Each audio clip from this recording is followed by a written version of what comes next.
好消息，好消息！日本岛将在383天后沉没，地震海啸会逐渐吞噬小岛国。迫于无奈，首相只能乘机来求助我国，希望能收留日本难民。你们会答应吗？估计是坏事做多，报应来了。飞机刚刚起飞，地表的火山就发生大规模爆发，首相的专机瞬间化为灰烬，伴随着火红的岩浆灰飞烟灭，整个北海道瞬间成为人间炼狱，5000万人口消失不见。就在2个月前，静冈县发生了大地震，所有人都以为这是一次普通的地震，毕竟坏事做多了，才能遭到地震、海啸和辐射之类的报应，因此小日子们都见怪不怪了。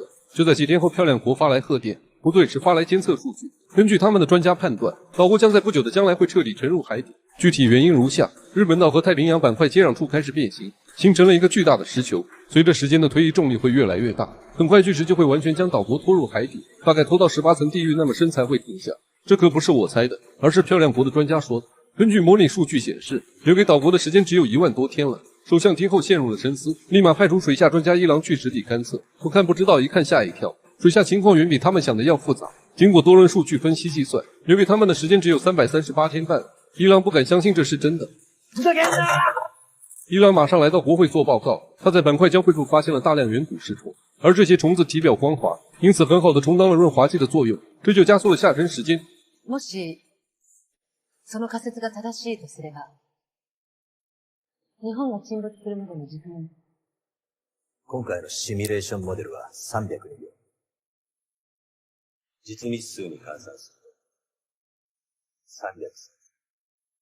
一些人听后以为他是疯了，估计是被水下高压挤坏了脑袋。说着就让保安将他拉了出去。在临走前，一郎将事态的严重性告诉了首相。首相这次听了进去，立马和副官苍井商量了对策。他让苍井留在国内想办法阻止日本沉没，而他则是出去求助。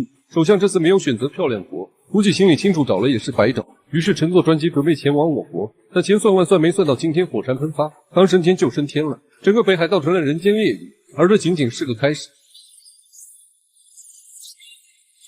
这是岛国沉没前的景象。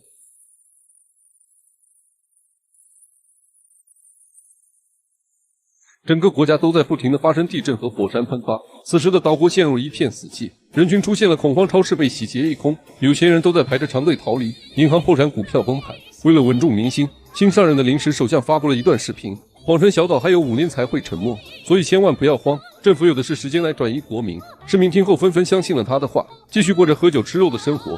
殊不知此时的政府正在转移财产。苍井对新首相的做法提出抗议，认为应该先转移人民，但首相却给他看了难民数据，说人没了可以再生，可是钱没了就什么都没了。不得不说真是个好领导啊，所以当下还是转移财产要紧。苍井看着这一切于心不忍，于是找到了专家一郎，问他有没有办法能阻止日本沉没。一郎告诉他，现在唯一的办法就是将接壤处石头炸掉，这样没了重力就能阻止板块下沉，但这样做需要很多大型挖掘船，本国的船只根本不够用。而此时国内的各种海啸山洪愈发频繁，越来越多的人因此丧命。这边人们也发觉了不对，开始纷纷逃难。但随着难民数量的增加，收容名额接近饱和，漂亮国露出本性，开始趁火打劫。年轻漂亮的女性继续接收，而男的进入则需要80万美金，因此没钱的平民百姓只能听天由命。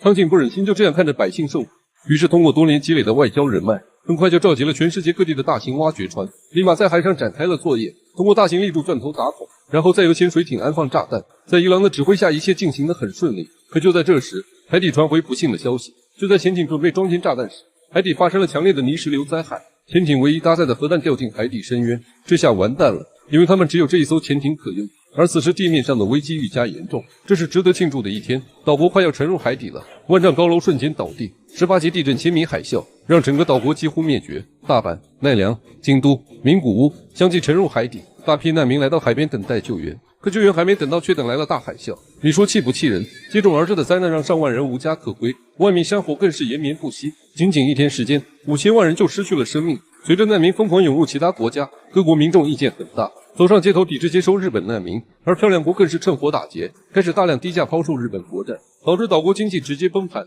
显然漂亮国是把岛国当猴耍了。这边一郎的团队第一次爆破失败，所有人都陷入了深深的绝望，因为这是日本唯一可以深海作业的潜艇。